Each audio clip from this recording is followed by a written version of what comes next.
BJP आज Maharashtra assembly इंतखाबात के उम्मीदवारों की पहली फहरिस्त जारी कर सकती है। दोनों रियासतों में कागजात नामजदगी दाखिल करने की आखिरी तारीख 4 अक्टूबर है।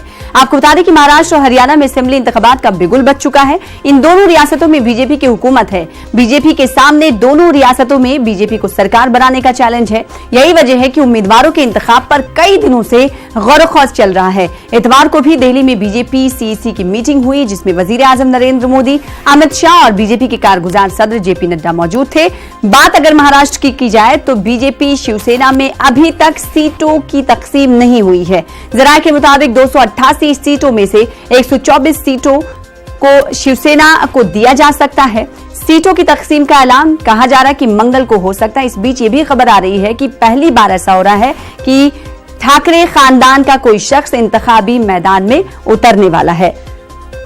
अमित रॉय हमारे साथ, हमारे नुमाइंदे मुंबई से जुड़ रहे हैं। अमित, अभी तक सीटों का बंटवारा नहीं हुआ है, लेकिन पार्टियां अपने अपने तरीके से उम्मीदवारों की फहरिस्त भी जारी कर रही हैं। आज बीजेपी जारी करने वाली है महाराष्ट्र को लेकर अपनी लिस्ट।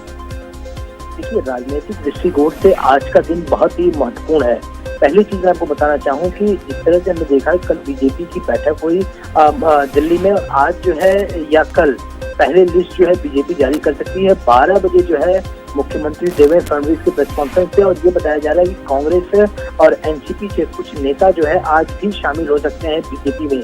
तो ये एक बड़ी खबर है। दूसरी चीज ये है कि वर्ली विधानसभा सीट से आदित्य ठाकरे जो है वो चुनाव लड़ सकते हैं, जो हमारे पास खबरें आ रही है सूत्रों के हवाले से। और आज 4:30 बजे के करीब जो है उद्धव और आदित्य वर्ली विधानसभा चुनाव में कार्यकर्ता सम्मेलन को संबोधित करेंगे, और ये बताया जा रहा है कि शायद वहीं पे आदित्य ठाकरे के चुनाव लड़ने की घोषणा भी हो सकती है, जो हमारी जानकारी सूत्रों के हवाले से आ रही है। तीसरी बड़ी चीज ये है कि महाराष्ट्र नवनिर्माण सेना जो 100 सीटों पे लगभग अपने उम्मीदवार उतारेगी, आज उसने एक कार्यकर्ता मेलावा का आयोजन किया है, जिसमें जो इच्छुक उम्मीदवार हैं उन्हें बुलाया गया है, ताकि ये समझ में आ जाए कि कौन लोग जो है चुनाव लड़ना चाहते हैं। सबसे बड़ी बात है, मन से इंतजार कर रही है कि जैसे ही बीजेपी शिवसेना की युति का फैसला होता है, और उसमें से कई शिवसेना के विधायकों का, जो कई एक्स विधायकों या कई बीजेपी के विधायकों का टिकट कटता है, तो शायद वो लोग मंत्री की तरफ उनका झुकाव हो सकता है।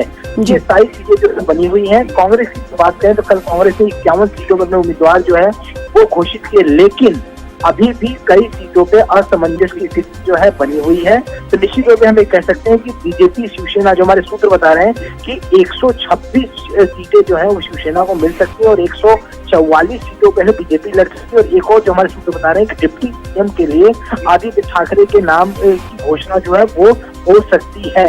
तो इन सारी चीजों में अभी भी असमंजस की स्थिति बनी हुई है। हमने कल देखा यहाँ पर कि शिवसेना पक्ष प्रमुख उद्धव ठाकरे ने कई उम्मीदवारों को एपी फॉर्म बांटे।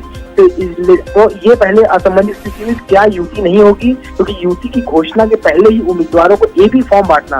उसके बाद शिवसेना कुछ नेताओं से हमारी बातचीत में साफ तौर पे कहना था कि जो दूर दराज के उम्मीदवार हैं और जिन सीटों को लेकर खटपट नहीं है दोनों पार्टियों के बीच, तो उन उम्मीदवारों को एपी फॉर्म बांटे गए हैं और युति जरूर होगी। तो हम ये कह सकते हैं कि आज या कल में जो युति की औपचारिक घोषणा हो सकती है और पहली लिस्ट भी जारी हो सकती है।